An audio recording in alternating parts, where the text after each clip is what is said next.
correct? Yes. Awesome.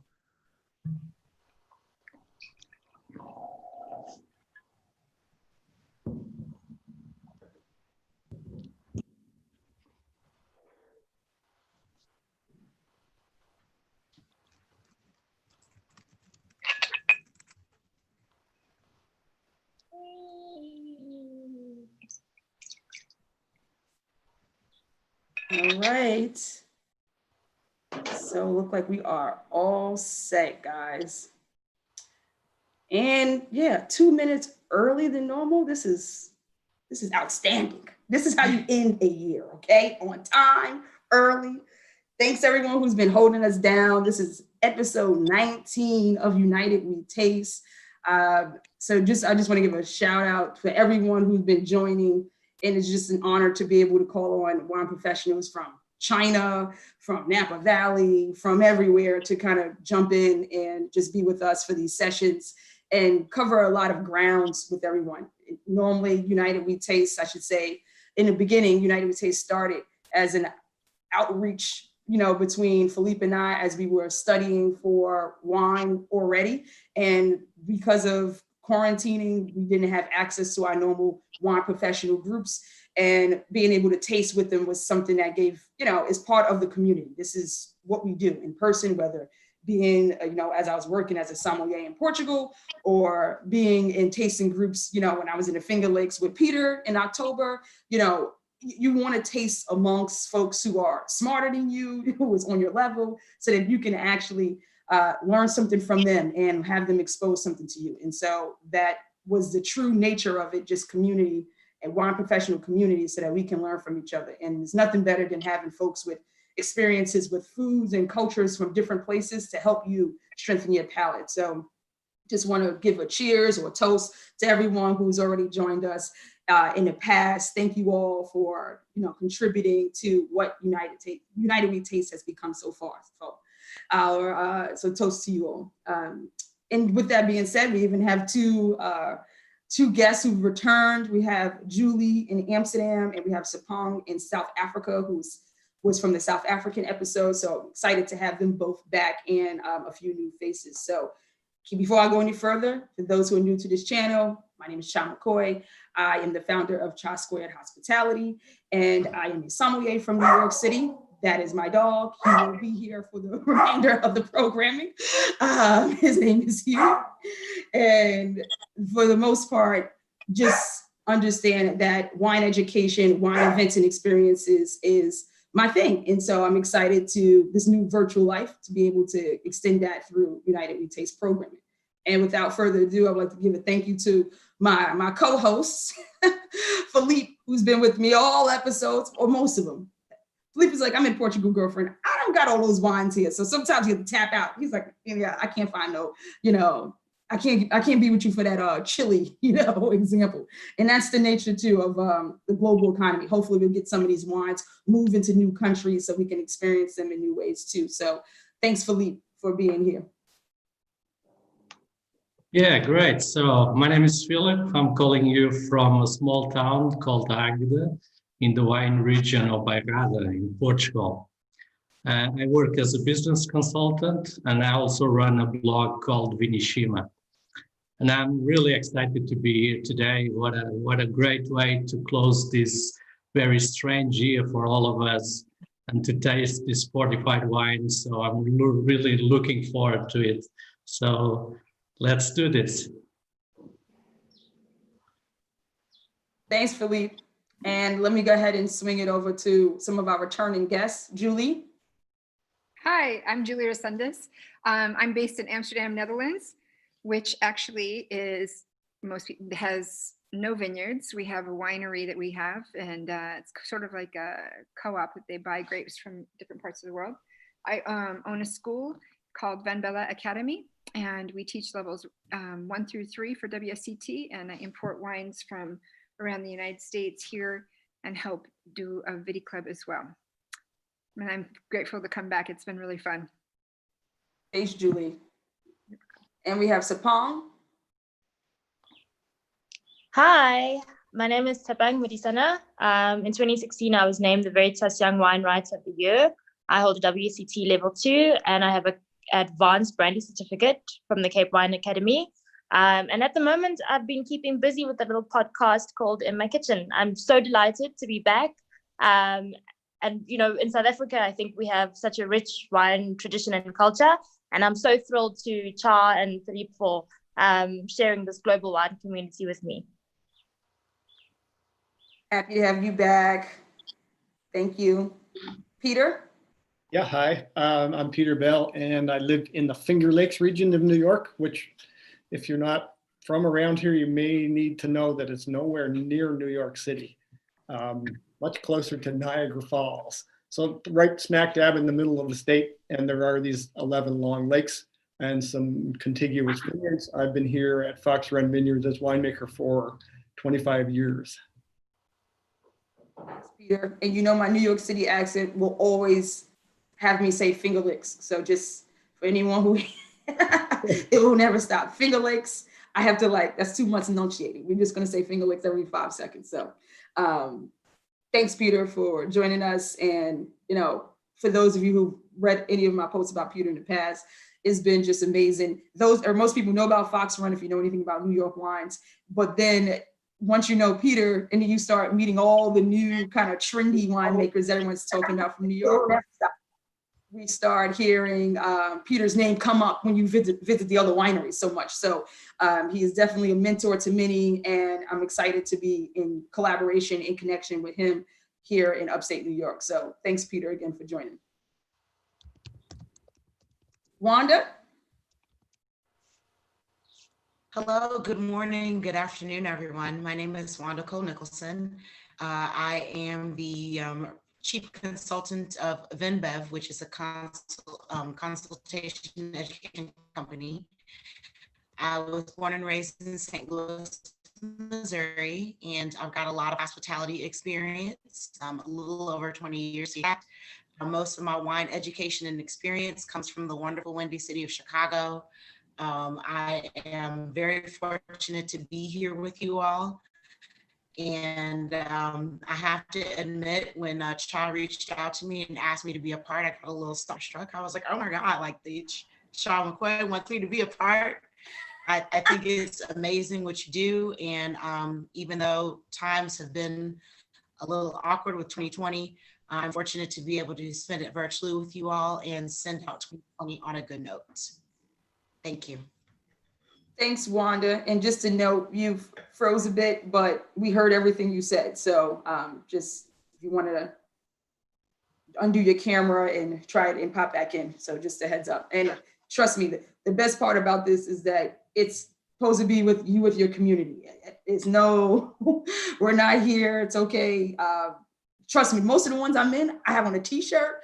They lucky if I put my hair in a ponytail. Today I got the lipstick on. I'm trying to glow for, end of the year, leave out on a good note. So usually I'm in here thugging it, the dog barking. My mother's asking about, do you want to eat breakfast? There's all types of things going on. So let's just say thank you for giving up your time today, and all of you to join. And, you're in the middle of your Master Somm candidacy and doing that.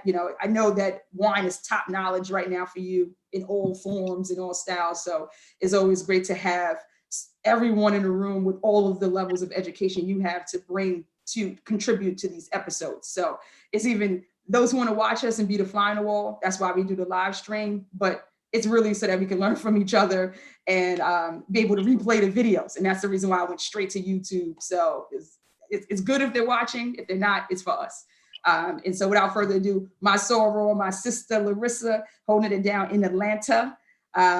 Go ahead, introduce yourself to the crew. Hello, everyone. My name is Larissa DeBose. I am based in Atlanta, Georgia. I am a sales manager representing 2 luxury wineries in California. I am also with a passion project, which is the Lotus and the Vines, which is based on wine education and wine lifestyle. And I recently, earlier this year, took on the role of Director of Education for Black wine professionals that is led by Julia Coney. So I'm super excited to be here. Like Wanda, when Shaw reached out, I was like, Larissa, stop. You know, it's all love. So super excited to end this crazy year with people that I respect and new faces, familiar faces, excited to be in this chat. So thank you to everyone who's joining us on YouTube. Please let us know, let Philippe know what you're drinking, which fortified wine you're drinking. You'll find out what we're drinking in a second. And so with that, you know, the theme, right? So we're here. It's the end of the year, a long year. So we had to kick it up a notch. Look, Sapong, she already like, I got to keep throwing this back, girl, because 2020 has taken over and we are ready for 2021, new energy. I've gotten messages from 2 doctors about the vaccine already that are friends of mine. So who has taken the vaccine, I should say.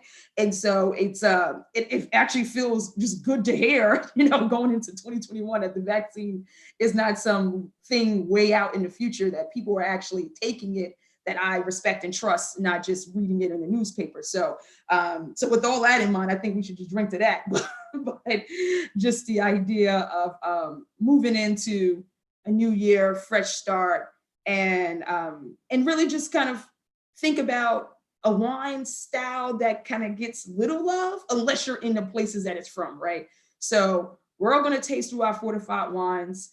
Peter clearly wanted to know what was the order, so we're going to start with Peter. He's like, I didn't want to start. Peter, you was like, this is what I didn't want to happen. Yeah, and you like teasing me, don't you? We don't have to start with you. It's okay. I just wanted to. No, don't mind. You're Okay. the boss. All right. So we're going to have you go ahead and go through your wine with us. But just for a second, as you are, I mean, you probably don't have to gather your thoughts about your wine, but just a lot of people miss a lot about fortified wine. And I think that's what I wanted people to understand here. There's so much history. It would literally have to be a class about each style that everyone told me they bring in here. We don't got time for that.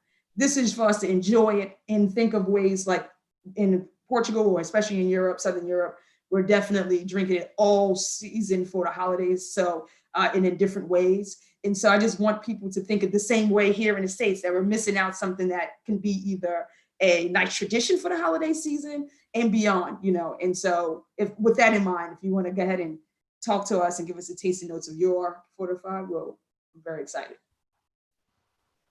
Okay, am I on? You ready? Yeah, here it is. And I'm going to swirl it enough so that light comes through that you can see it's kind of a quite brownish color. Used to be a very purple wine, now it's not. So that'll give you a little bit of a hint about what the style is, even though I'm not allowed to say anything more about that. It's in a nice big glass. I pour a small pour. When I stick my nose in, I get this abundance. This is the easiest wine I know to describe. I get 10 or 12 descriptors coming right out of my mouth. And they're all brown things, you know, like dates, figs, raisins, coffee, toffee, mocha, and on and on and on. Very easy to describe this wine. And the nice thing is you can find 2 wine professionals and they'll use the same descriptors, which is kind of rare in table wines, very rare indeed. So in addition to those really captivating aromas, I'm going to take a taste. Quite sweet, I'd say about 12% sugar, quite alcoholic. I'd say about 20% alcohol. I've got some savory notes. It's got this wisp of something called rancio. And rancio is one of the few smells in the wine trade where you really need to be exposed to it with someone in the room who knows what rancio is and say, that's rancio. We know what the chemical compounds are that make rancio. It's about 3 different things. And it's prized in a wine of this style. Only comes through from controlled long-term oxidation. So this wine is deliberately oxidized, but not biologically. So there's no film yeast, no floor yeast. This is a chemical oxidation associated with a high temperature maturation in barrels. I think I'll leave it at that. Right. Now, I know everyone's wine, so that's kind of why I don't participate in this part, but everyone else, feel free. I'm going to be authentic and say, I don't know what rancio is. Okay. Um, That's why we're here. I mean, you got the winemakers in here. Why not? Here you go. Smell that. All right, Peter. You know what, Peter? She says she's in Atlanta. Now here's the challenge. Now you got to send her a bottle. I can do that. That's it. Done. Then she's gonna know exactly what Rancio is. Yeah. It's a very difficult to describe aroma, which is somewhat like aged butter or semi-spoiled butter, but also this intriguing kind of caramel, advanced caramel smell, all rolled up into this one specific ball. And you don't see it in very many fortified wines. It's in some sherries, it's in some ports, one or two other fortified styles. And it's not in all of them. When it shows up, you find all your friends and say, hey, this is Rancio, and you'll never forget it. Can you swirl it again so I can see the glass? No, can you swirl it? Can I, yeah, and then can I see, like, put it next to the thing so I can, now stop. Can I see the liquid, the thing, and pull it up a little bit back? So I was convinced it was PX until you said high temperature. So that's like something I would think more for Madeira, especially something that has probably been from sun baked, like out in the sun. So maybe it's like something that has more like Verdejo in it, like more a Madeira that has more Verdejo in it. So that's what I'm thinking. I'm saying that. Well, Cha, when am I allowed to reveal more about it? If that's not a question, so that sounds like we should let Wanda speak. Look, Sapong has her hand up too, so let them contribute until there's no more debate about it. Then we will. I forgot to ask what the acidity level is. I mean, that would make a difference about the grape. Oh, on the low side. Haha. Now she want to retract. No, actually, well, because PX has a higher acidity than that, so that's why. Then it would be. Okay. Is it, no, what's the sweetness level? Quite sweet, 120 grams per liter. So is it sweet or is it luscious? Pardon? Is it sweet or is it luscious? Or luscious? I use the word luscious all the time. Okay. So I think because he also thinks that they one and the same. So of course, do not follow Peter. He's probably like, yeah, anything that's luscious is sweet. Okay. And just FY, Peter's mind or mission is he's chasing deliciousness. That's like he has that tattoo over his stomach, like Tupac's Thug Life, chasing deliciousness. So just keep in mind when you're talking about him, he has a one-track mind with this. Okay, go ahead, Wanda. Go ahead. Do you want to make a guess or you want to ask a question to Peter? Well, a couple of things I just wanted to add a little bit to the definition of Rancio. Okay. I'm not sure if it came through when I was talking about like what I do, but I'm also a wine educator. And I've been doing a lot of studying for the Master Sommelier exam. So I look at things like really, really deeply. So like Rancio, I believe is like a translation for rancid. So if you want to think about like a controlled, like rancid style, kind of like if you think about like dry aged meat, it's actually like, you know, the meat is fermenting. It's like a controlled, like disintegration. So that's kind of where you get like a rancid quality from, but it's controlled. So it's a little bit more appealing and it's meant to kind of like give some complexity to the wine style. So I'm just hoping that that answered Larissa's question a little bit more. And when you have like that controlled environment, you have like a lot of like molecular things and a lot of esters that come into play. And that's why you get like that really, really unique aromatic component. So, and you were, I think it was either Peter or Philippe said like you only get Rancio in so many different styles. The style that the wine that I think this is very, very particular for Rancio. I was kind of in one camp until you mentioned the oxidation. You said that it did not see any particular, you didn't see any biological oxidation. So that essentially is going to take me to one place. You talked about the residual sugar being around 120, which is luscious. But I've seen wines from this region get up to as far as like in the 400s. So like, but with a lower acidity, it's going to be, no, did I say something wrong? Peter? Good comments. Yeah. I'm thinking that this is one of the one of my favorite wines from the particular, yours is, which is going to be made from Julie mentioned. Sorry, can you say that again? The last few words, you're locking up on me. I'm so sorry. And after I finish, I'm going to try to log in with another source because this is just not being my friend. It was at first, but now it's not cooperating. What was the last thing that you heard? You said, I'm going to guess it's and then something went wrong. I'm guessing that this is a grape variety. I'm guessing your wine is made from a grape varietal that is typically used to make sweet wines, but I've seen a lot of good representation of what the dry wines are capable of. Well, I knew this would stump everybody. So I was kind of she also has something to say, so I don't know if she's going to make a guess. Or So I was going to ask two questions. So the first question is it a Portuguese variety that you made your fortified wine with? And then also, what are you allowed to tell us what spirit you fortified it with? That's up to now she's getting deep. She's like, can you just tell us what the wine is? I love the questions. You're homing in on the style for sure. It's not a Portuguese variety, but it might just as well be. And so a red grape, 3 different red grapes, fortified with as neutral a spirit as I can get hold of. So not brandy spirit. It's done in a column still. I don't really like brandy spirit character in the fortifying spirit at all. I want something very clean, and it's up around 96% pure ethanol. I'm stumped. Go ahead, Peter. Reveal time? Yes, before we'll talk about your wine, because no one's going to get it. Can I hold up the bottle? Yes, you can. Yeah, okay. So there we go. Ah.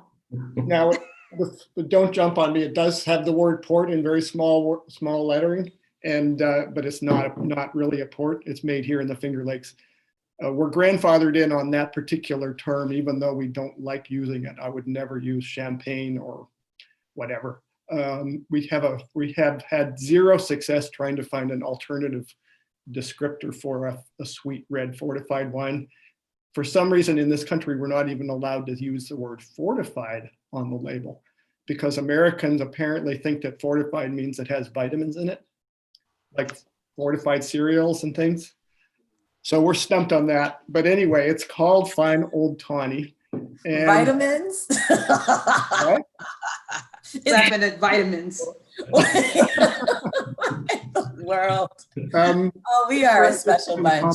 Tell you what. Yeah, that's what I said when I had it. I was like, fortified. I think people will get it if you just said fortified wine. And obviously, I'm trying to stand up for the Portuguese. Like, Peter, just change, remove port. I'm like, it's so good. Just call it fortified. He was like, but then people think it's going to give them vitamin D and it's the cure to COVID. So we cannot go with this at all. Americans think funny. So here's where it gets even more complicated, everybody. This wine is actually not too close in character to a Portuguese tawny. I know those wines very well. And it's more evocative of a Rutherglen fortified wine from Australia. I used to live about an hour and a half north of the Rutherglen region in Victoria and drank a lot of muscats particularly, but they do a lot of port style wines as well as some sherry style wines. And I got a crash course hanging out with all the old guys. They were all guys back then who were real experts in this kind of wine. And in Rutherglen, if you've ever been there, most of Australia is the same. It gets very, very hot in the summertime, like up around 40, 45 degrees Celsius regularly. And the wines are not in cellars or anything. They're kept in large format oak casks, usually in tin roofed sheds. And the wines get quite warm and they don't seem to mind that. That does accelerate the oxidation reactions. It does accelerate a little bit of concentration reactions from evaporation, and it does accelerate the incidence of rancio aromas. So living in the Finger Lakes, I don't have super hot summers and tin sheds, etc. But I did build this room out of plywood and insulation and heaters, and it holds 16 barrels of wine that are kept at humid blood temperature, about 40 degrees, 98 degrees Fahrenheit year round. And in doing this, I can accelerate the reactions I'm looking for and achieve a wine that has all these, pushes all the right buttons in the space of 4 or 5 years, 6 years maybe, instead of 10 or 20 years, which would you would have to expect that long in Portugal. So it is much denser in flavor, a little higher in alcohol, maybe a little sweeter than a Portuguese tawny, but that's on purpose. What's the alcohol content? What? What's the alcohol content? Little over 20 in this one. And what's the cepage? I didn't hear that. What's the cepage? Cepage? The grape. Oh, yeah, sorry, I didn't mention that. This happens to be 1 barrel each of Cabernet Franc, Cabernet Sauvignon, and a grape called Lemberger, also known as Blaufränkisch. I've been doing this for a long time, 25 years. And my favorite grape to go into this program, the one that most closely resembles something I would find in Australia or maybe Portugal, would be Cabernet Franc. In terms of the low tannins, interesting perfume aromas that turn into something else over time. But I fool around with 3 or 4 other grapes. Yeah, I posted, I didn't know he was gonna bring the tawny because he actually has other ports. So I actually posted that one on my Instagram this morning. So that ended up being a cheat code to what Peter was gonna share. But thanks, Peter. Let's see how well you do with your, I guess, tasting throughout, since no one else will be bringing, I guess, something so unique as far as a region is concerned. So we think, let's see. Thanks for Wanda, you bring your hand up because you want to go next, girlfriend? Oh, sure, I can absolutely go next, but I had a question for Peter. You mentioned that it was lower acidity. Yeah, well, I think that the question was maybe in reference to Madeira. Because, Madeira tend to be a little higher in this acidity, and it's definitely not that. Okay. So normal acid levels, if you want some numbers, I'm looking at 5.5 to 6 grams per liter of acid. Okay. Okay. Now, why the particular grape varietals that you all selected? First of all, I've never seen a tawny done outside of Portugal. So I'm super and I love Finger Lakes region. And I try to tell people how wonderful the wines are. I've never seen anything like that in the Americas, and especially in that particular style. Why did you choose to do that? And why did you use the grape varietals? The second question is the easier one. That's what's in the ground around here. Okay, yeah, I thought about that as soon as I asked. Yeah, and I know Touriga and Tintacao and all those other grapes fairly well. You can get them as table wines these days pretty easily. I don't find that they have any particular characteristics that lend them to a tawny. Tawny, it's what the winemaker does to the wine rather than the grapes themselves expressing themselves, especially over this long period of time. So your other question was what again? Sorry, I forgot. You had another. My other question is what made you even want to do this? What made you say I want to make a port from Finger Lakes, other than hey, I want the rest of the country to see how awesome our wines are. Why this? Why this one out? Well, a little bit of nostalgia. When I left Australia, we loved living there, and I got a lot of work. I had a lot of work done with sparkling wine, fortified wine, table wine, and I had a feeling that in moving to a cool climate region, I could continue with the sparkling wine side of my life, and that was easy enough. I've been making sparkling wine here since 1990. And I really and truly thought that I was walking away from any access to making fortified wines. But when I got hired by Fox Run, and in 1995, my boss said, well, I hear this is a specialty of yours. Why don't you go ahead and make a single barrel of something? It was a ruby port style wine. And I picked some Cabernet Sauvignon grapes, fortified it with some mediocre spirit, but it worked out fairly well. And it sold out for $20 a half bottle in about a month. So I was on my way. And then I'm a tinkerer. So the tawny style just occurred to me as I was pacing around the winery one day, why not try this? And it's a long-term project, right? So you make a sparkling wine, a bottle fermented sparkling wine, you've got 3 or 4 years before you can release it. I'm making wine this year that will be released when I'm in my 70s, which is kind of freaky. So, you make stuff with the expectation that maybe somebody else will finish it off. Okay, awesome. Can I ask you how early you have to pick the Cab Sauv and the Cab Franc to get them to such a high sugar level? And let me jump in real quick because there's 7 of us. We won't all be able to taste if we.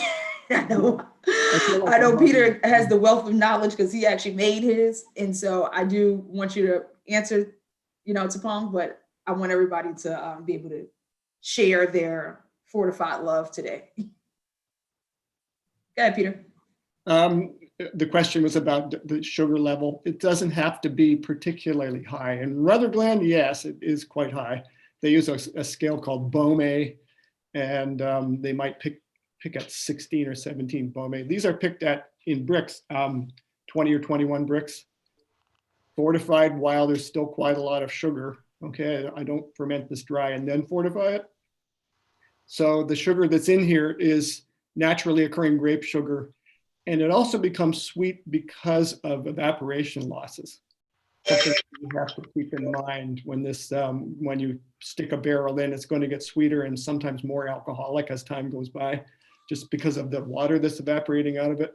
But all this sugar is, there's no concentrates like PX or something like that. It's all just the grape sugar. Thank you. Wanda? I thought it was PX, actually, when you were talking about it. That was like my first thought was PX. You know the difference. I better get you a bottle of this stuff.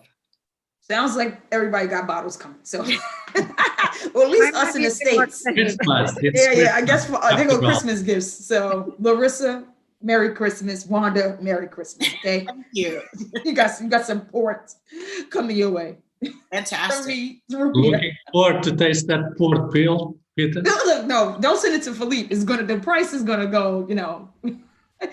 What Philippe? I'll taste it when I go and visit you. Please. And when I come back, I'll bring you a bottle. How about that? I'll tell Peter to send me a bottle for you too. But you're coming through Amsterdam, so you can bring me one too. Oh God, here we go. Bottles for everyone. Bottles for everyone. Don't get port. You know what we get for this stuff? $50 a half bottle. Oh wow. Yeah. No, but it's really good. I just want to be clear. That stuff is good. And I've never had an Australian version, so now it makes me want to learn more about the Rutherford. They're very hard to find. You can more easily find a Muscat in this style, which has got this intense, wonderful perfume that is like no other wine in the world. But the port style wines, they don't export them. Go ahead, Wanda.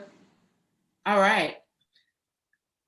Okay, so my wine is, my love affair with this wine started when I was a floor somm in Chicago.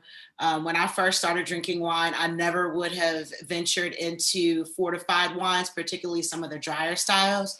But just over time and being privy to so many different portfolios and being able to taste these wines side by side and have like the good stuff, I've been really fortunate to learn a lot about them, and I can appreciate the nuances that they bring, what they bring to the table in terms of like food pairing. And just from like a terroir perspective, like these wines have an amazing sense of place.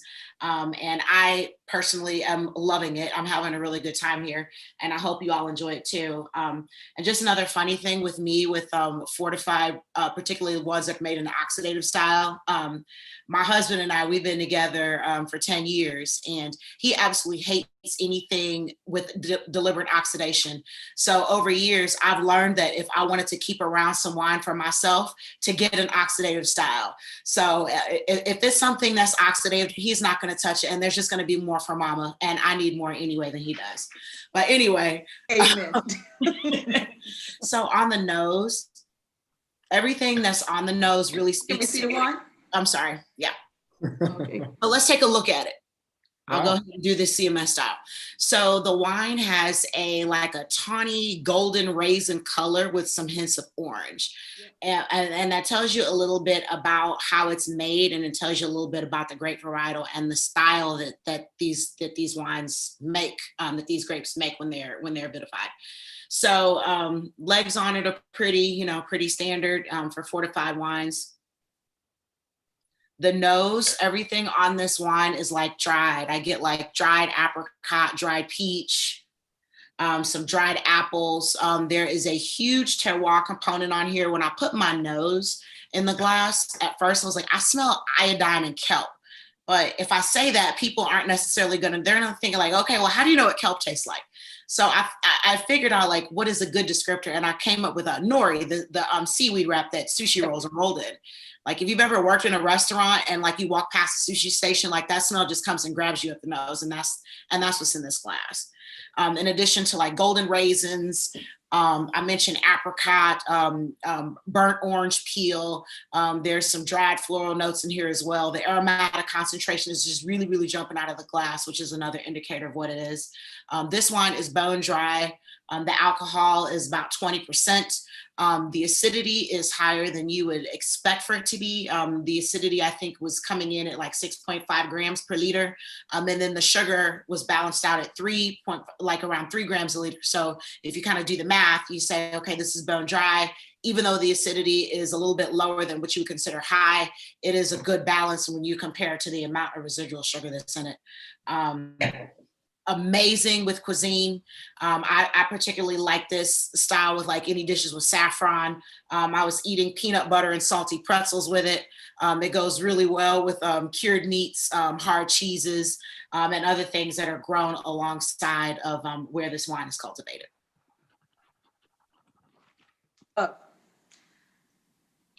So it's up to you guys. All Here we right. go, Larissa. Talk to me. I want to say you are enjoying. Can we just guess, or do we have to Yeah, you just? can. You can do whatever you want. It's your world. I feel like it's a sherry in the Oloroso style. Okay. That's aged She can't give you no hints yet in case somebody else got something to say. because you said that if it's purposely oxidated, there's more for mama.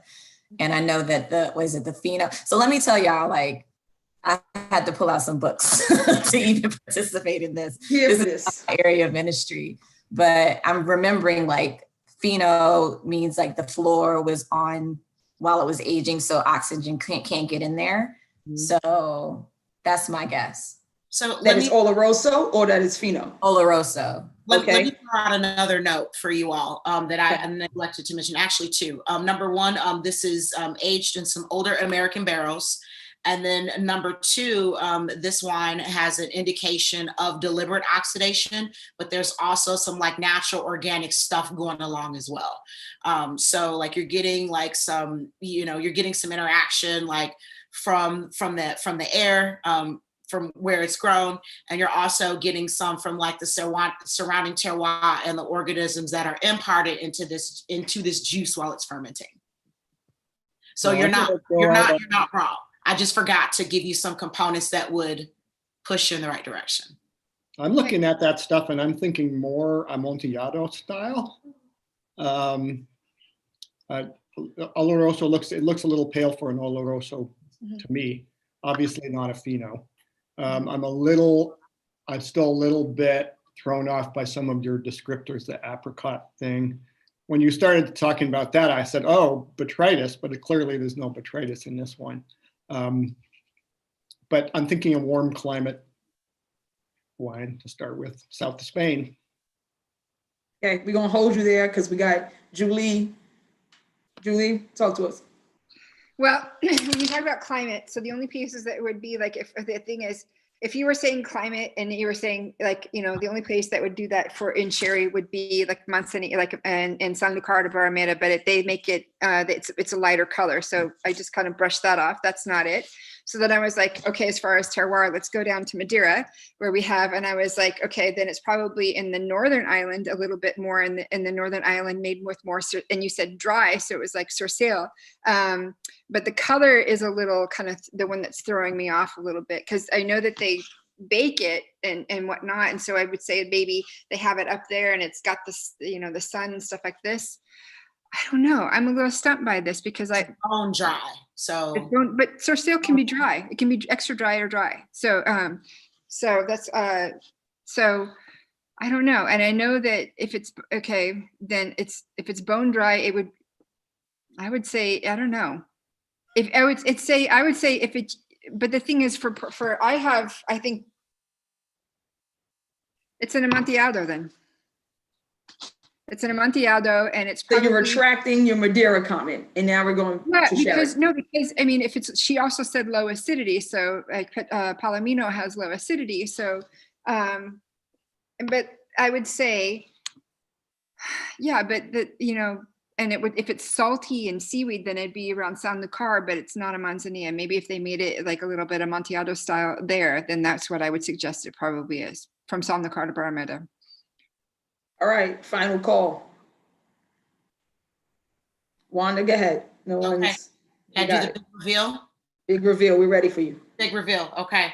So I have the Alvear Carlos Siete Amontillado from the region of if you speak Iberian Spanish, it'd be Jerez. If you learned Latin American Spanish like I did, it would be Jerez or Jerez. 100% Pedro Jimenez from Montilla Moriles. Okay. Very, very good. So Larissa, I apologize for not noting the two different aging methods because that probably would have put you in the Amontillado camp right away. And that's one of the reasons why I love Amontillados. Like I saw this bottle in the store and in St. Louis, like, unfortunately we don't have like as much access to all the good stuff as I did in Chicago. In Chicago, I could have walked into Benny's and there would be like a whole sherry section. In St. Louis, it was like 5 bottles. So I kind of had to get whatever I thought would be the best expression of what sherry is capable of and what Pedro Jimenez is. This one is 100% Pedro Jimenez, which is known to be grown in Montilla Moriles. As a matter of fact, a lot of the Pedro Jimenez that you see in sherry is actually from this particular region. And it has a capability of holding on to acidity a little bit more than like Palomino or some of the other varietals that are used. And this one just totally speaks of terroir. Like I feel like I can smell the ocean air, and I don't know if it's just because I get it or I need to go on vacation or I want some sushi rolls, whatever. But I can totally get like all the salinity and all the terroir in this wine. It is beautifully made. The Pedro Jimenez, like you naturally get like that raisinated quality. And you get that here, which is super duper interesting when it's vitified dry.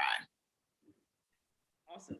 And I just had an Amontillado yesterday for something else, for like a tasting group. And I remember that I remember reading that it was all Palomino. So I guess now I guess my second question is when, and this is just, you know, for my own education too, when is it, when are they going to use a PX versus when are going to use a Palomino? And I guess that would throw me off, is because I would have assumed, if you didn't say that just now, if you said Amontillado, I would assume it was going to be Palomino. So is there something that I should know? Clearly I should, or is this winemaker is doing something real rogue?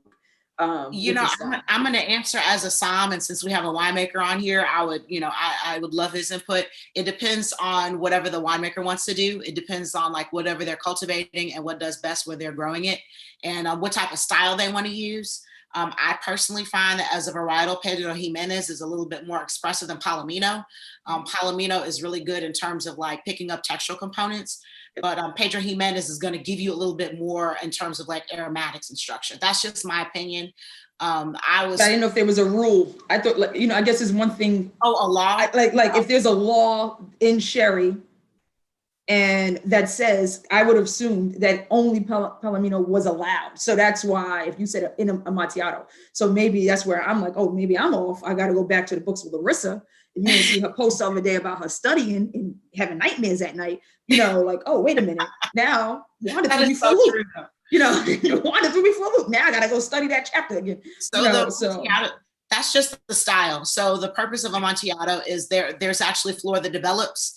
And a lot of these wines are going to be aged, near the ocean. So floor does develop. So you get all those minerality components from the floor, but then it's oxidated. It's deliberately like air oxidated. And that gives you some of the more like, more, I don't want to say coarse, but more like intense oxidation quality. So you get the best of both worlds with Amontillado. Agreed. Sapong, you ready, girlfriend? You're going to be next. We're going to go to South Africa on this one. Well, welcome to South Africa. So we do make a lot of port style wine, but for today, I thought that I would go with something more festive. So the wine that I have here, it's pomegranate colored, and it's really, really beautiful. It's got a lot of, I've been smelling it as it developed. So apparently there's a tradition of decanting port style wine that was taken from the English.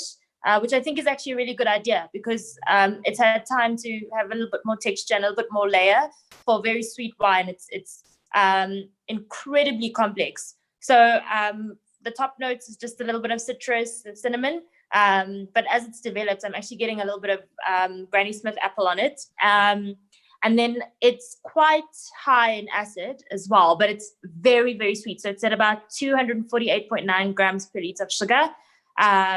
And the alcohol is also very high. So it's also neutralized with a neutral spirit or fortified with a neutral spirit at 15.79%. So yeah, it's a little Christmas box. It's delicious. Now, for you, I think that the question should be more about the style, correct? Because I'm assuming we're having something local to South Africa. And so many of us may have not had experienced this already, but it is in a traditional style that we all can be able to guess from your tasting, correct? Okay. So we're just picking which, so there is a equivalent to it in another country. Yes, Sapong? So it's a Swartland wine. So it's a hot area in South Africa. Okay. So pretty much, I actually really appreciated Peter's example of Australia. So it gets incredibly hot in this area in the summer. So these are trellised vineyards. It can reach actually about 45 degrees in the summer. But taking all that into account, it's very, very balanced. Okay. So if you want to go ahead and share it with us, because I don't think anybody's going to obviously guess that. But I don't know if it's more like a style, like a port, more like a style, like a sherry, et cetera, for us to assume, or if you want to just, Wanda has a guess. So okay. Wanda wants to go ahead. She's like, girl, I've been studying. I know these things. Let me just do Wanda. I'm going to guess.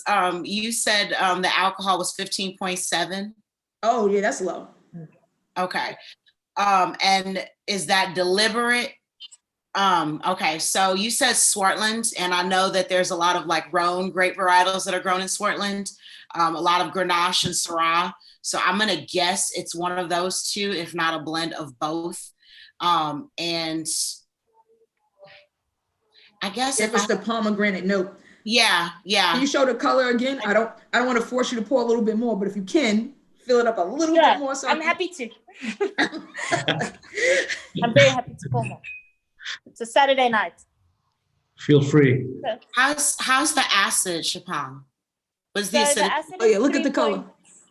4.2. And total acidity is 4.4 grams per liter. Okay. So yeah.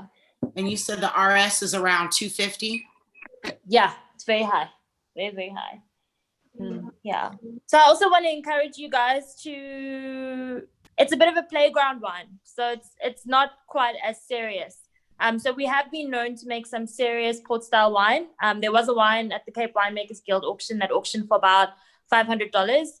So there have been more serious port style wines, but this one is it's just a lot of fun. It's a festive season treat, really. Okay, I'm gonna reveal. Was she right though? Was she right? Was she right? No, she wasn't. But I'm really glad she brought that up, because I also thought of the Maligneuse they made in a Laresse, and when one day brought that up, the Laresse was a bit of a play on the Solera style, but that was a Chenin. So I think we're playing a little bit too much in South Africa, but this is very cool. This is the Alles Verloren Block 51 single vineyard Muscadel.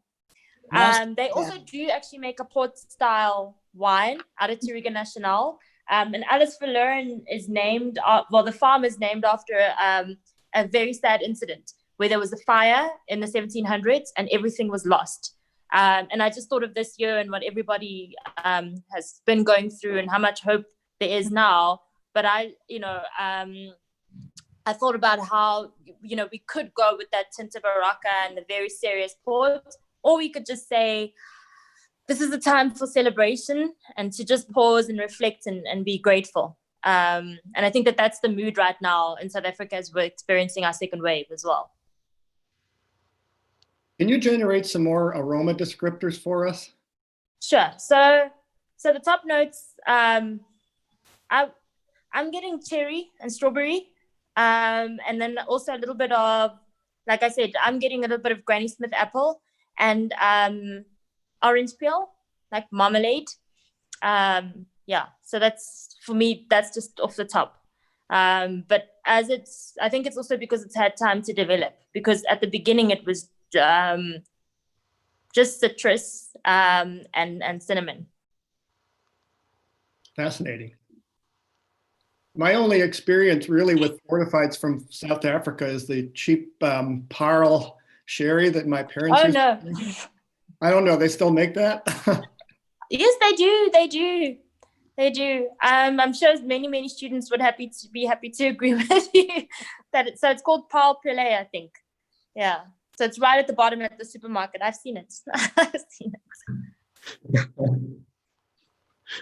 All right. Thank you for that. Larissa, do you want to tackle yours next? Sure. So again, I am very humble when it comes to things that I am good at and things that I have area of opportunity. So, and also I think for me, a big part of my wine journey is, especially now, because, for the most part, we're all still home, is will I drink this once this is over? And if I will drink this, how can I drink this? So this is what I'm working with. So this is the color. And I was like, I'm just going to tell you what I'm smelling, and then I'll give you some other descriptors and we'll go from there. All right. So first thing I'm getting is this beautiful orange blossom, red berries, like strawberries and cherries. And as to another descriptor would be, this is an aromatized wine that comes from a specific area of the world.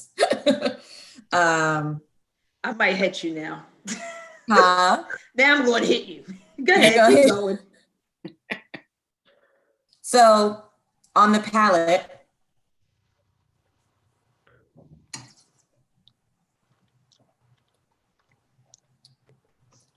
that is like a bitter orange as well. So it's a sweet orange, bitter orange, that cherry, that strawberry is definitely there as well, but it's very floral. For me, the white flowers pop more than anything else. The acidity,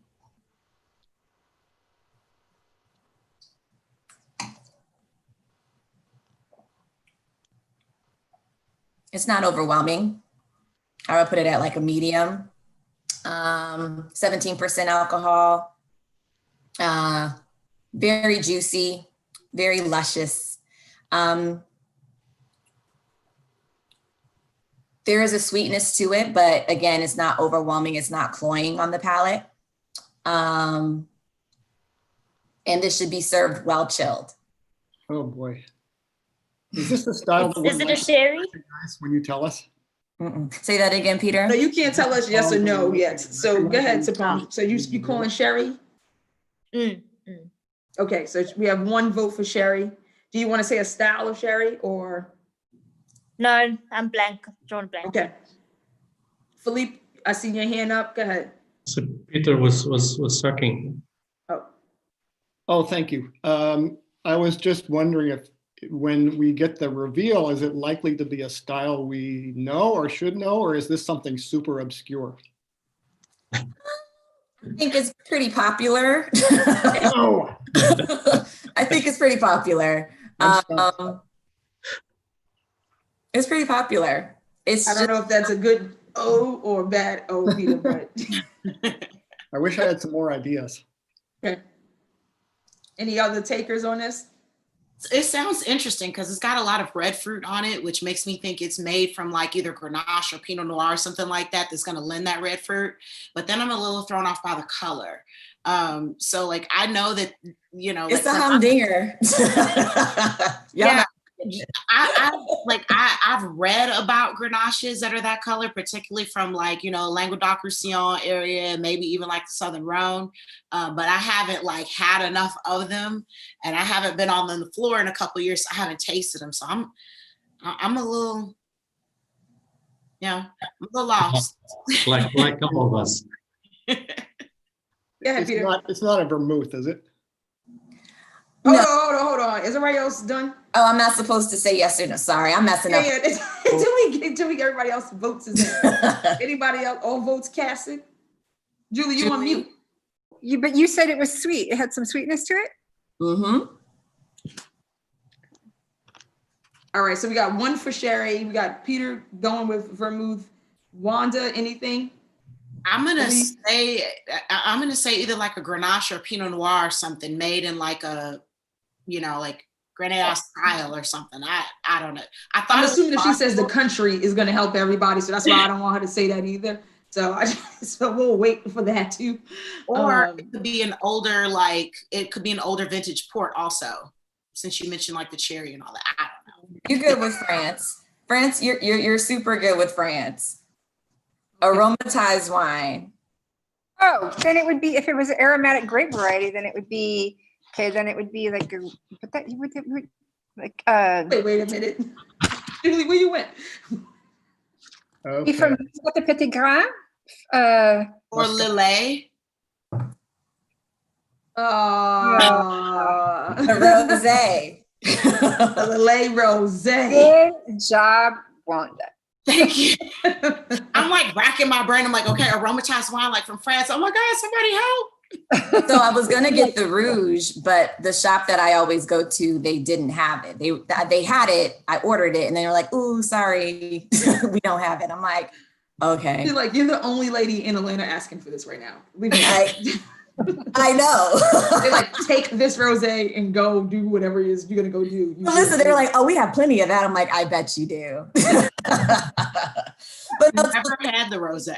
This was the thing for me. I hadn't either. And honestly, you know,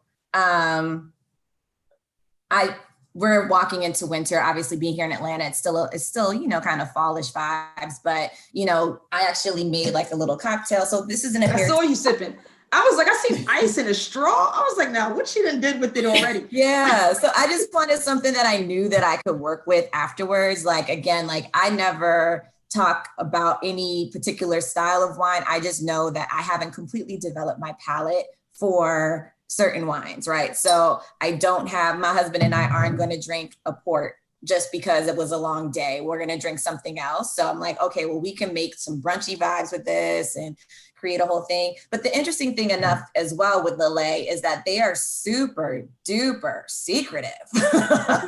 Like, they don't share this proprietary blend. Like, they don't get into anything. Like, I was literally like going down the Google rabbit hole of, can I get any information on, you know, what the wines are, like what they're doing? And all it says is like Vin de France Rosé. And I'm like, y'all are killing me right now.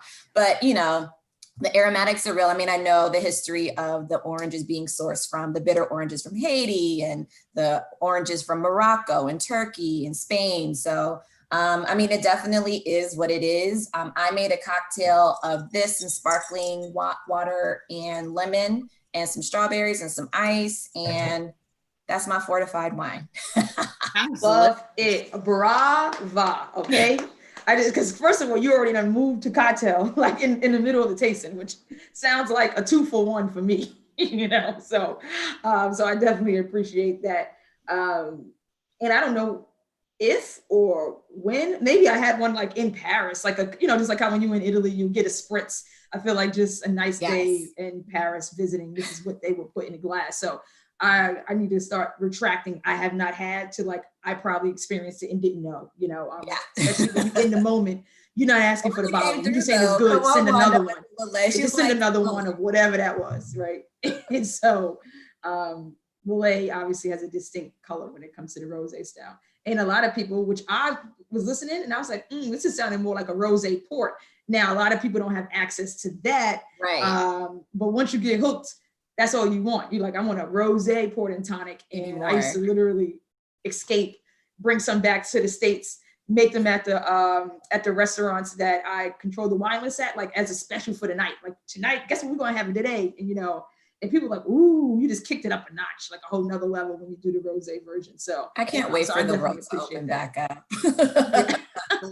You know, so great. Now all right. So now we move into Julie. I'm glad I didn't write some things about her because it probably will give you more information on what she's going to share today. I'm sure that will be revealed when she talks about her wine.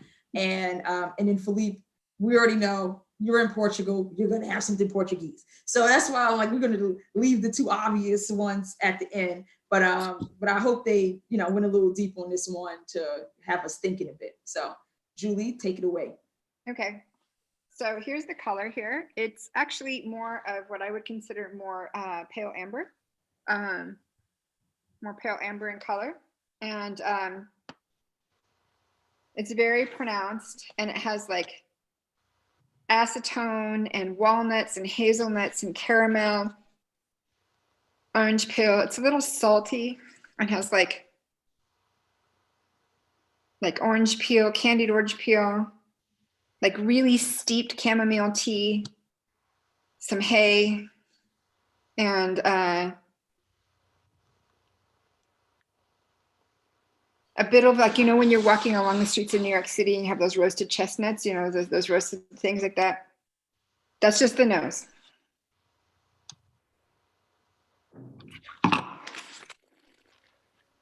dry, and alcohol is medium. Do you know about alcohol? Alcohol in fortified wines?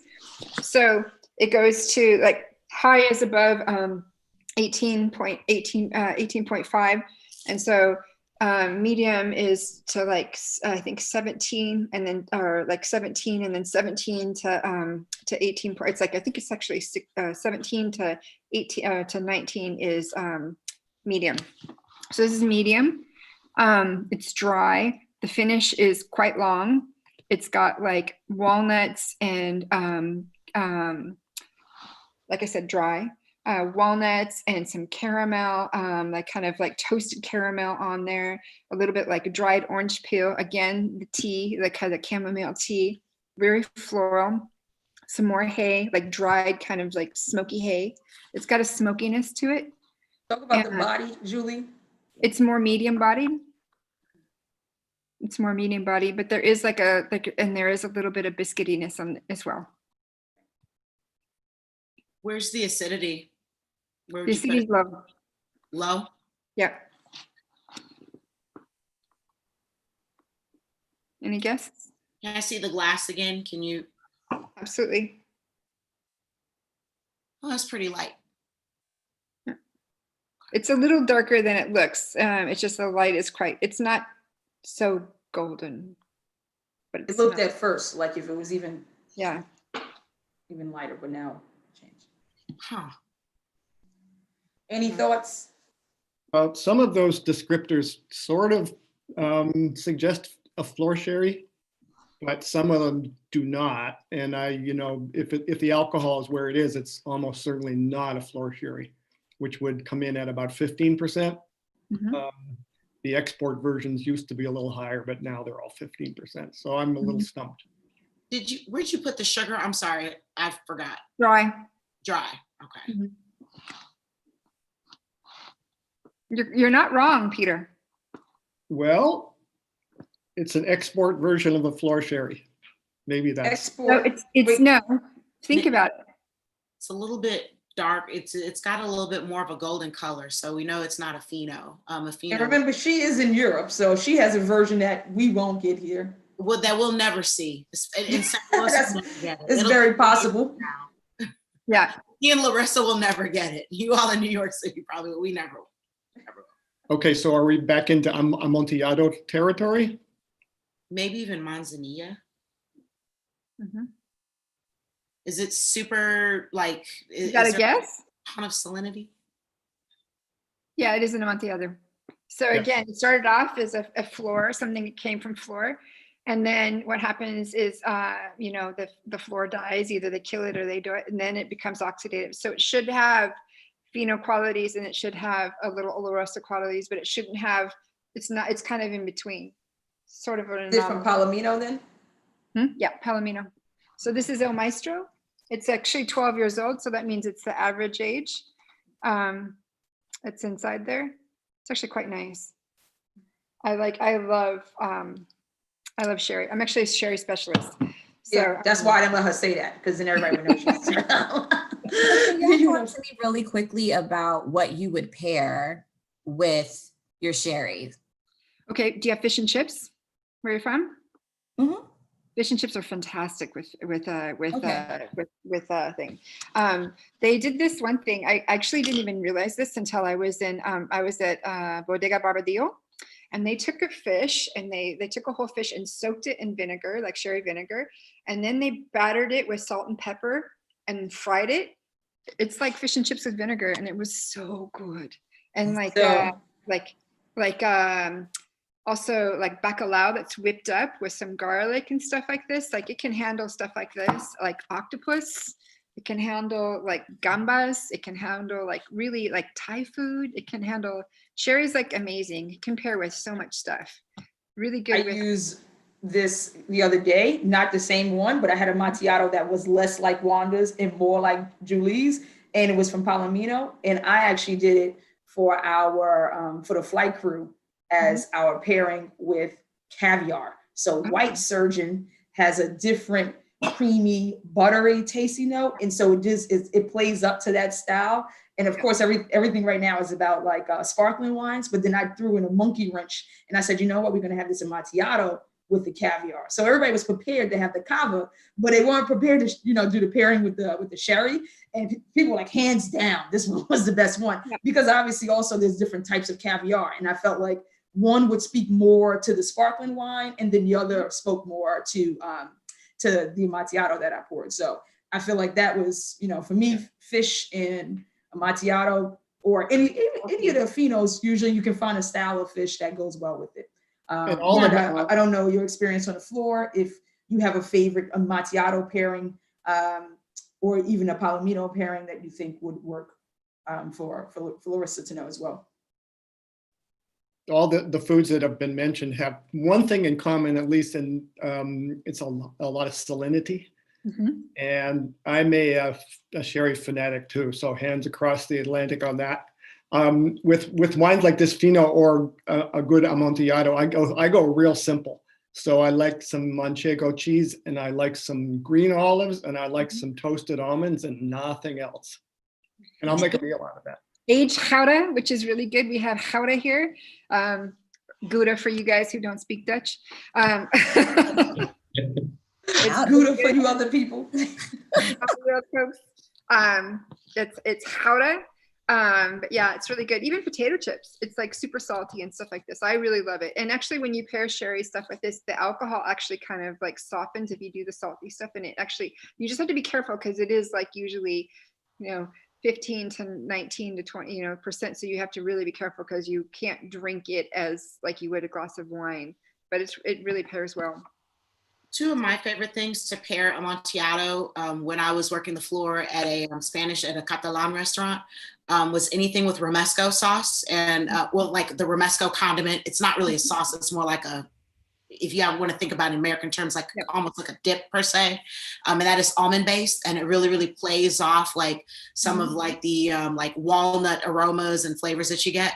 And I would also pair this with like grilled octopus. Like you mentioned octopus, like perfect with octopus. I like, you can't miss me with octopus. Like I'll eat it by itself, but with sherry, it just really, really makes it sing. Yeah, Abarino is also really good with octopus too. Mm-hmm. Thanks. All of that. Thanks for making me hungry.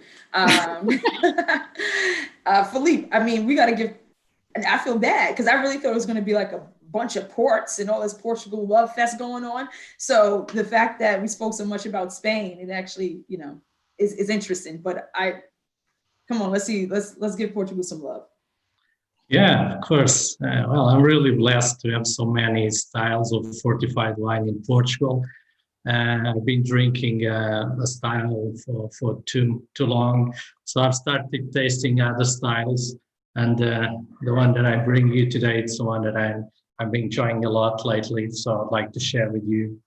So what I bring you today, it's a beautiful fortified, like with a golden chestnut color. Bring it closer, yeah. So on the nose, you can feel beautiful bouquet of dried fruits, some toffee, also some hints of oak and spicy.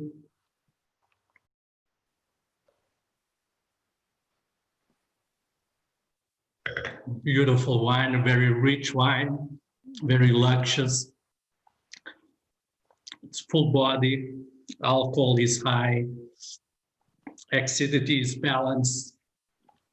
And I really love this finish. It's very spicy at the end. Really love it.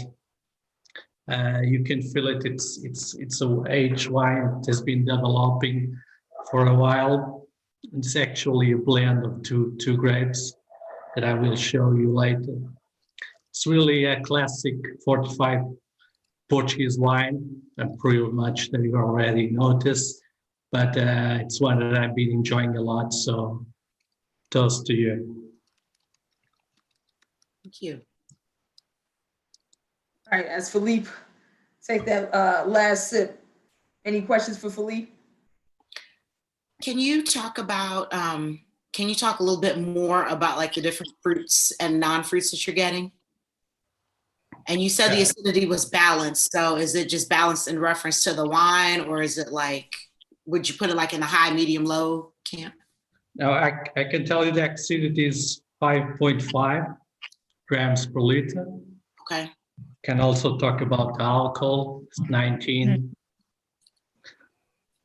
Residual sugar, 120 grams per liter. 120. So that's pretty much the technicals here.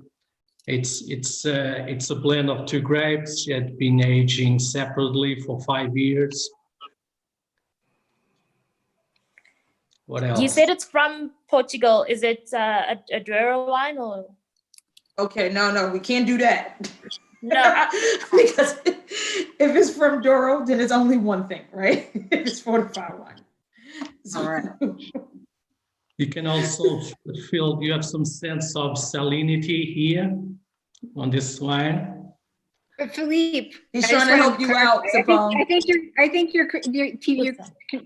we're not sure it's from Portugal, right? We're still kind of like it could be. No, I mentioned that it's from Portugal already. It is Mainland Portugal. Okay.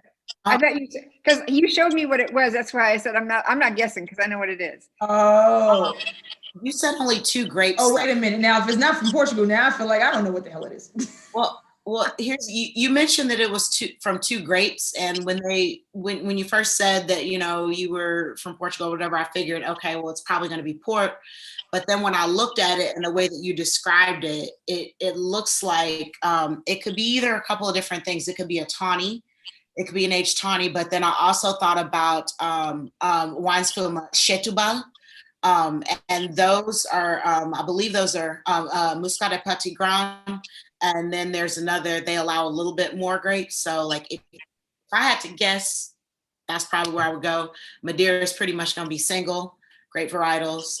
But if it's not a tawny, an aged tawny, I would say something from the Setúbal region, which is southern Spain. It's along the coast. So we're gonna, all right, so we have, say the last one you said again, Wanda, because then you said southern Spain, you threw me off. I didn't mean southern Spain. I'm sorry. I meant southern Portugal. Got it. Okay, just want to make sure we're on the same page. All right, so we have Setúbal is what Wanda is talking about, and then she has Port Tawny is what she's saying. So Yeah. both from Portugal, two different regions, okay?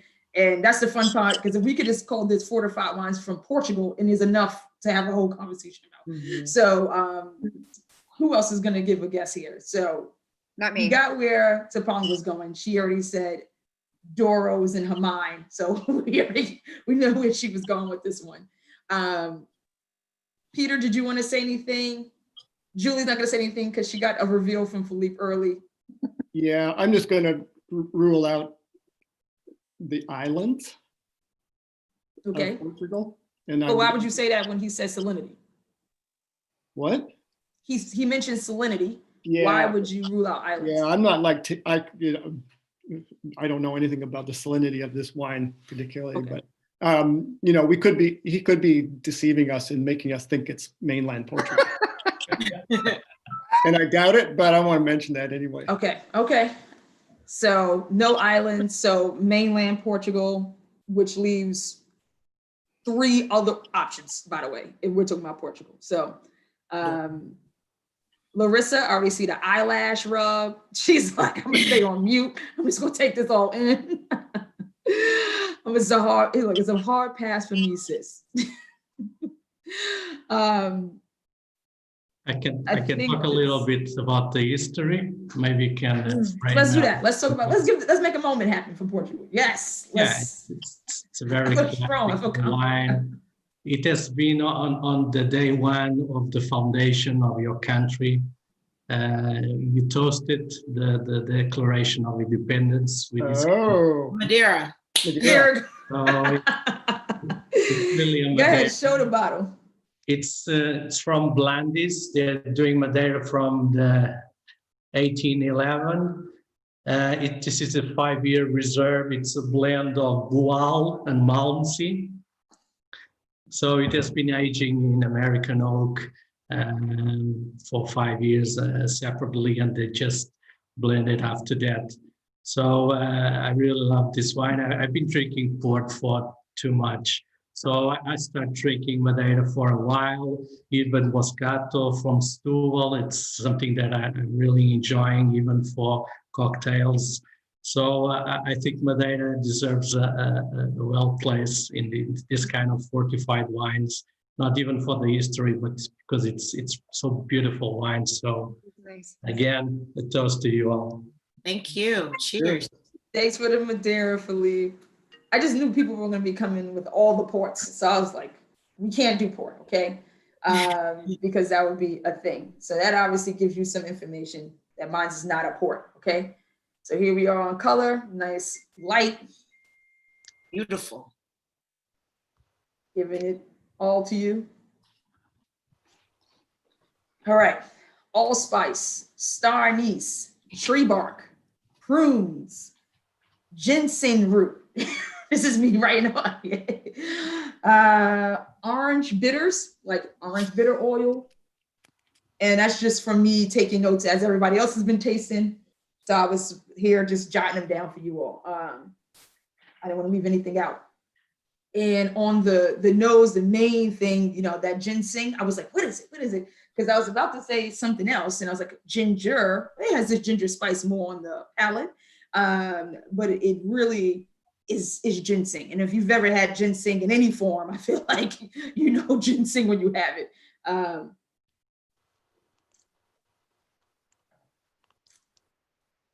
On a palate, more of the orange bitters, okay? And that's how I end up getting there last, is because it was overwhelmingly the other flavors on the nose. And then when I palate the wine, I have orange bitters top, which makes it more pleasant. And then you also have this sweetness component. And so it's sweet, it's considered sweet. I do not have any numbers for you. This is one of these rogue ones that I looked up. I don't know if it's proprietary. I don't know what's going on, but they didn't give me anything. I will tell you the alcohol is 16.5. And yeah, I don't know, what else am I missing? Acidity is, I still feel it. The acid is good.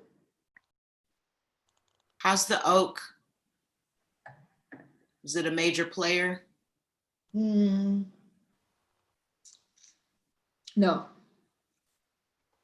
I mean, there is the spices, so that would make me say yes. Yes, that in that way, because it has this spiciness from the star anise. It actually tastes like if someone batched, a mulled wine, like this, it's a concentrated version. It has this like very cinnamon,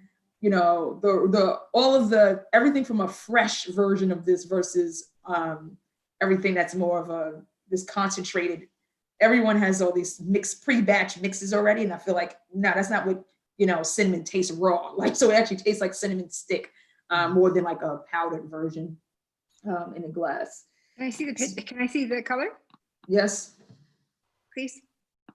And I must say it has a finish.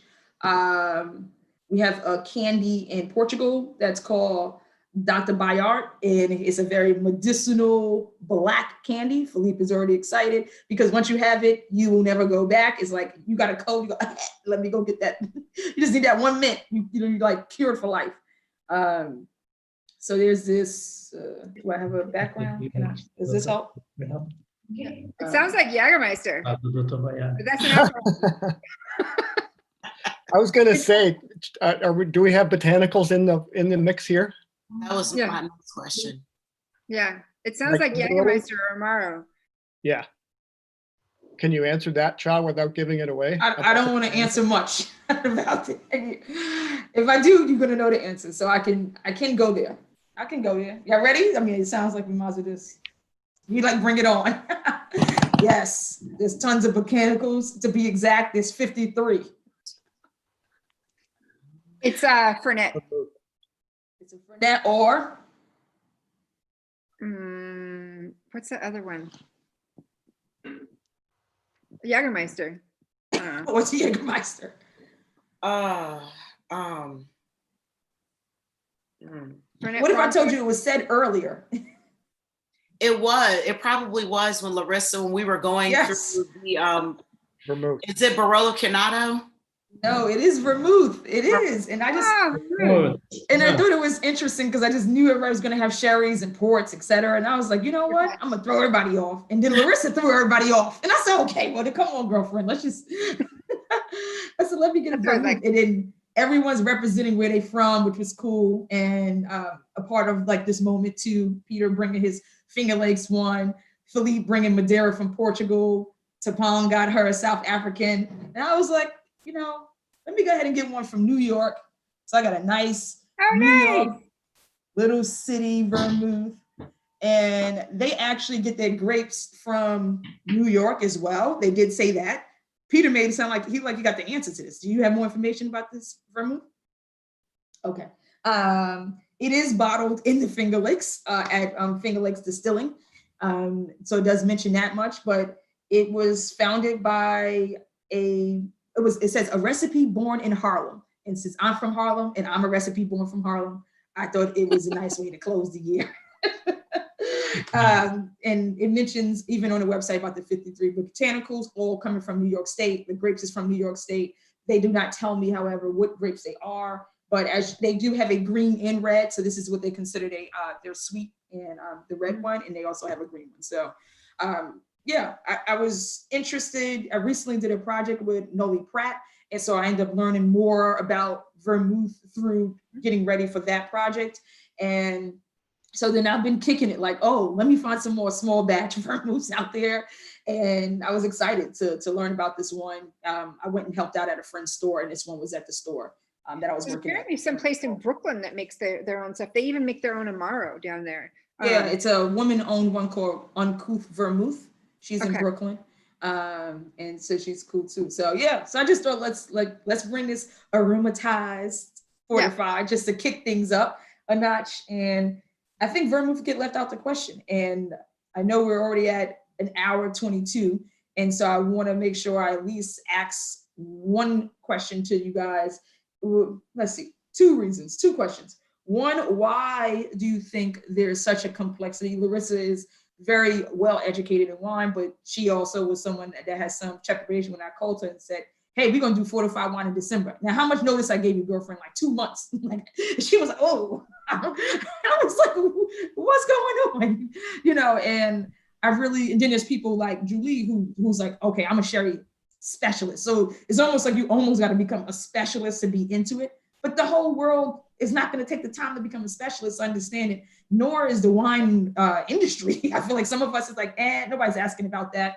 And so end up getting pushed to the side. Everything from understanding that vermouth is a wine. So that is even like mind-blown emoji when you tell this to most people, aromatized fortified wine. And then there's folks who already have a deeper connection. Peter, you know, making his own after having his experience, you know, being in a country that's known for it, like me and Philippe. So obviously you start learning about Muscatel de Setúbal, all the other one, Carcavelis. These are fortified wines that are not port in Madeira, but are from Portugal.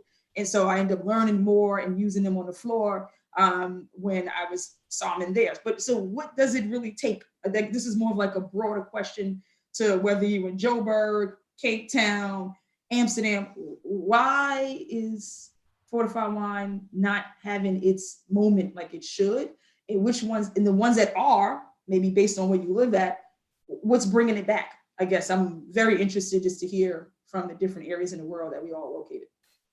If you don't mind, I'll go first. I had the very fortunate experience to be to go to Sherry Camp, basically, which is like whatever.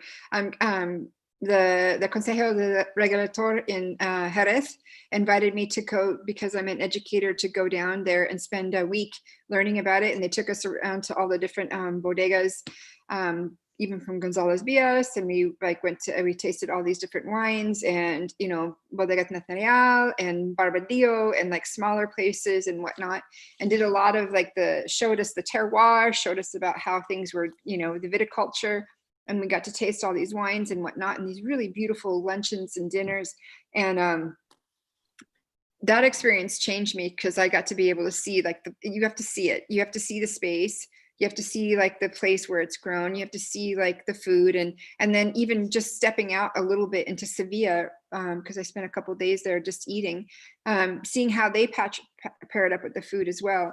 And I think that they're doing a really good job of trying to educate people about that. And they have the Copa de Jerez, which is where they have different restaurants compete in pairing matching food with wine. So that's actually international. They have that, I think so. I know it's at least in Europe. And so they're doing a lot to really kind of do that. And when I was in New York, even Madeira was having its day, and sherry as well. So I think that it just takes more people putting it out there, to be quite honest, and trying it with food, because it is something, if you don't like it on its own, try it with food. It does make a difference. And Julie, I'd like to segue on that back that up, because I think the way specifically in the States that fortified wines are presented to us, they're either presented as aperitifs or after dinner, right? Yeah. So a digestif, or dessert wine. Oh, so you had this amazing meal. Now pull out, here's the special menu that has the ports and the sherries on it. It hasn't been packaged as a way that you could actually enjoy these wines with your meal. That's specifically why I asked earlier, what would you pair with these wines? Because I think that is a huge barrier, especially right now when obviously we're not going out like we used to pre-COVID, and you're really bringing these unique experiences home. People don't know what to do with it at home outside of, I'm just sipping this after dinner or before dinner. I don't think people know what to do with the middle part. And I think that's a big barrier in fortified wines getting the just due, if you will, that they need. So even for me, I was like, I don't drink it like that. I studied it because I had to, but I don't drink it like that. So what Julie's saying, like literally having boots on the ground and experiencing it and seeing it makes a huge difference. But for us who can't get there, being able to bring it home in a tangible way and knowing that, well, if I have fish and chips or whatever meal that I'm making, I could pair this with it. I think that's going to be the bridge that really helps to make the connection. Right now, Larissa, you've been sprinkled some fortified dust on for like the last hour and a half, right? So now you've been been taken to Spain. I'm ready. Like I definitely want to, explore more. And again, I never shut anything down. I just know that I either haven't had an expression of a particular wine that I like, or I didn't know how to properly pair it. That's my PC way of saying I don't like a wine. Like, oh, what would I pair with it? Because if you pair it with the right food, it'll change. Right, so, true. Yeah. Being completely authentic and real with it. No. And I think that's the thing too, is because fortified wine is a large category. We lose a lot of people because it's so big. People don't need to understand what fortified mean. And then from there, so first they have to understand that it's still wine. They're like, oh no, but that's a port. No, that's wine. So I'm like, okay, so now I didn't realize people didn't think fortified wine or like ports were not wines at all. And so now we have to bring them back, like reel them in. And then from there, because then they'll treat it like how they treat wine if they first understood it was wine, right? So I just wanted to like put that in there too. So, all right, Larissa, I'm waiting. When you do these Instagram reels, I'm gonna be waiting for that. I'm waiting for them fortified wines to reel right into. Go ahead, Wanda. So I'm gonna totally like bring home what Julie and what Larissa said. Like, so as a wine buyer, like you have people coming in front of you, like, week in, week out, and they're showing you wines. And I have gotten a chance to taste sherries, like, when I'm at work, when I'm just doing my tastings. And it's one thing to just taste them when they're like side by side and you're like, working. But the thing that really brought it home for me is when they sent a representative who worked for the Consejo Regulador to Chicago, and they did like a 5-course dinner for sommeliers, and they showcased Iberian cuisine with the sherry. And I was absolutely floored. I was absolutely wild. I got to have fino with bacalao. And I got to have oloroso with saffron risotto and grilled octopus. And for me, that was the aha moment. Because fortified wines are so good with food, you do a lot more justice when you're showcasing them to people who are in buying positions to show them the magic. Once you're able to show them that magic, the rest, all the work is pretty much done. But it's a matter of getting those wines in front of those somms and connecting the dots. So I'll keep it brief because I know we're running low on time. Yeah. Anybody else want to add to that before I gotta ask my last question? So just let me know. So I'm just going to squeeze in a quick answer from South Africa. I think that we have a problem of exposure. So I hear what you're saying, totally. And so we have 2 advocates for sherry and fortified wine, Kathy Master, who's an educator, and Winnie Bowman, who loves sherry. But again, I think that we also have limited amounts that come in. And that's also why I was so excited to jump on this call, because I've learned so much. And then I hope more people, when I share the YouTube link, are going to start looking for more. Like when you said vermouth, my mind was blown. So yeah, it's fascinating. I was in camp with Kathy. She's awesome. Oh, she'll be so excited. I'll tell her. Yeah. I'm not particularly optimistic about fortified as a category, because, we are here preaching to the converted. We all love the stuff, and we take for granted that everybody else does. This is, to some extent, the battle that people in Champagne have continually to get people to drink the damn stuff. And speaking, looking at England, spent a bit of time there, and I follow some wine writers. They're all saying, sherry as a category is spiraling down the drain. And the part of the problem is the Brits have historically drunk this crap called Harvey's Bristol cream. And when they think sherry, they think of that stuff, which is really not very fun to drink. You go over to America, and most wine drinkers prefer a glass of flavored water. I mean, Pinot Grigio. And most fortifieds are quite intensely flavored, and I just don't think Americans want intensely flavored drinks. Thank you, Peter. That's all you got to say. Yeah, mic drop. So So yeah, so I can't end our last United We Taste without asking, or my famous question, but more or less giving out money. And so in this case, this is the part of the episode where I play Oprah. Look, Julie, Merry Christmas to everyone, right? And so they go Philippe making it rain like usual, which ends up being everyone's favorite part of watching. He just want to see how do everyone spend Cha's money. And so I always got to come up with a cool new project for all you guys, which believe it or not, it ends up being very hard for me. And I like what Wanda said with the food. I didn't think so much about this because that was, if you watched the Georgian episode, we talked a lot about food when we talked about Georgian wines. And here, the one thing we did talk about a lot, but no one uses the answer, and what Larissa's doing right now is how much fortified wine plays in the cocktail industry. So my question, my project, how you will be spending my money, my challenge to you all, you will have to use, you know what, I'm not gonna even limit you to your fortified wine. Pick any fortified wine style and you will create a cocktail bar based on that fortified wine style. Give me a location.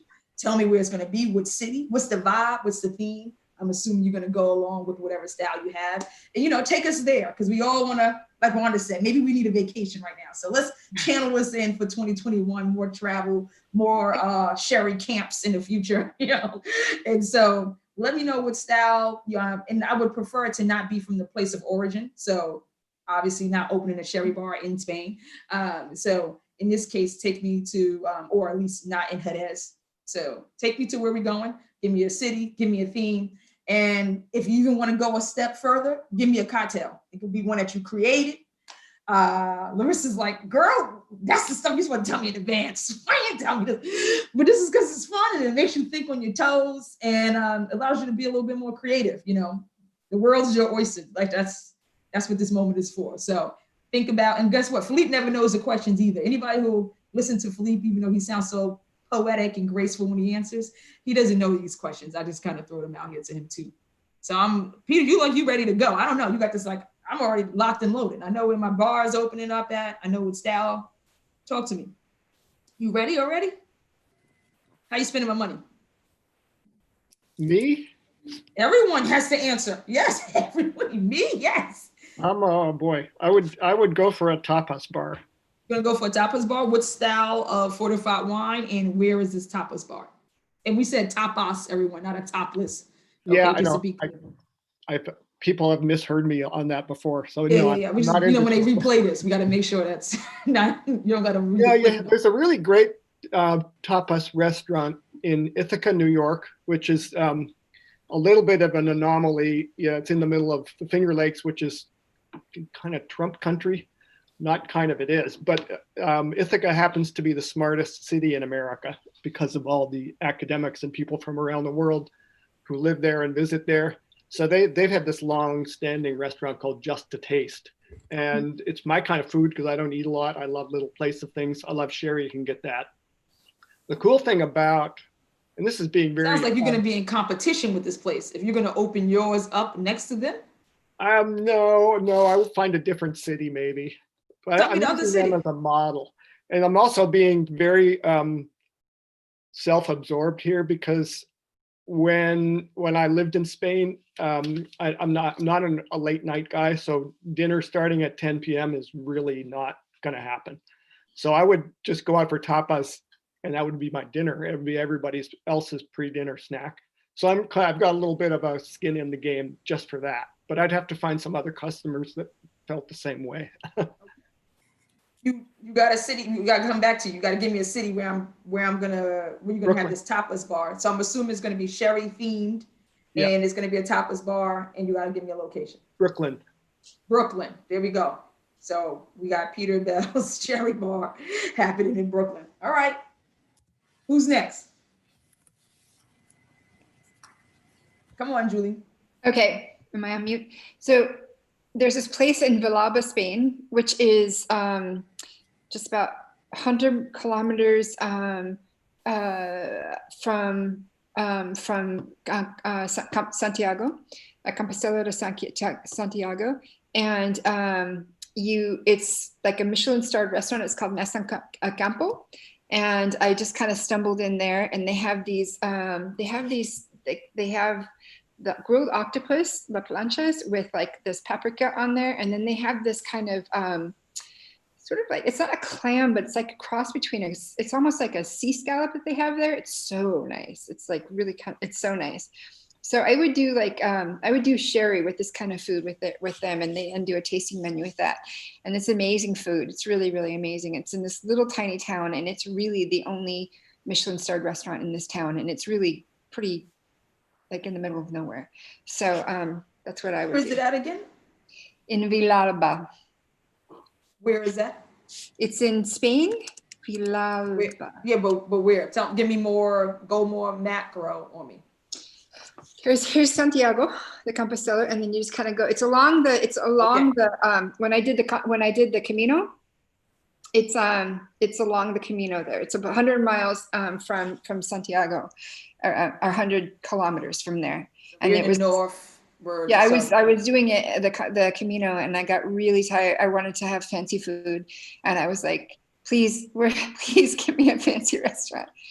And I walked in this place, and it was amazing. The food was great. And so I think I would just have my sherries there and stuff, and do that kind of stuff. And a good martini to start off, because vermouth is in martini. All right.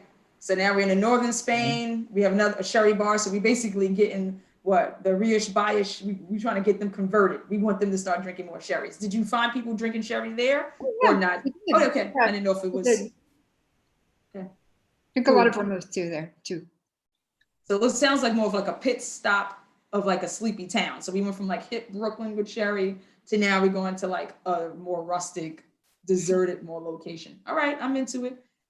I'll give you some money. Get your money back right now, Cha, in Atlanta, because we wide open. Build that joint and it's gonna pop, because we opened in June and never stopped. So I'm opening a rooftop brunch spot. Okay. Feature a bunch of sparkling wine cocktails. We're gonna have the Lillet on deck. The Lillet on deck, okay. With Pernod, we know they got marketing dollars. This is gonna be lit. It's gonna be a party. You said I'm gonna get my money back in a month. Yes, I want all the sparkling, I want all the brunch food. So the chicken and waffles, the chicken grits, all of that. And it's gonna be sparkling wine cocktails. Yeah. We're gonna put the Lillet in there, and like I said, laid with Lillet. Sprinkle it. I'm feeling this already. All right. Lillet bag. A Lillet bag. Look, have folks, we losing some of y'all. I gotta keep up, okay? Rooftops in Atlanta is where we going, okay? Y'all invited still. It's lit. Atlanta VIP. Atlanta's all about VIP. Okay. Tell me, where else? Where's the festives? Remember, we fortified and festive today. So come on, where are we spending the money? Who else? Who's next? Who's ready? I can go. Go ahead. I'm ready. Okay, so I'm going back to Chicago. Even though I was born and raised in St. Louis, Chicago is like where I got all my hospitality stripes from.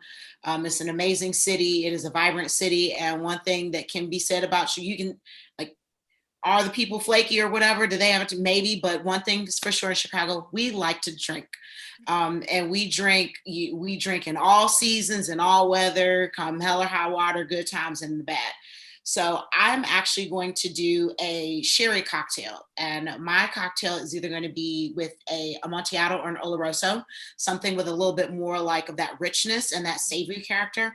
And my cocktail is going to be like small batch with a lot of botanicals and other savory components. And the reason is I want to sell this cocktail in the wintertime.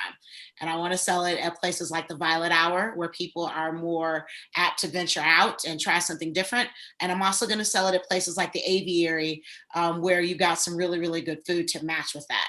And I'm rolling it out in the wintertime because it is the Amontillado and the Olorosos are full of body. They've got more booze. They give you a sense of warmth and savory.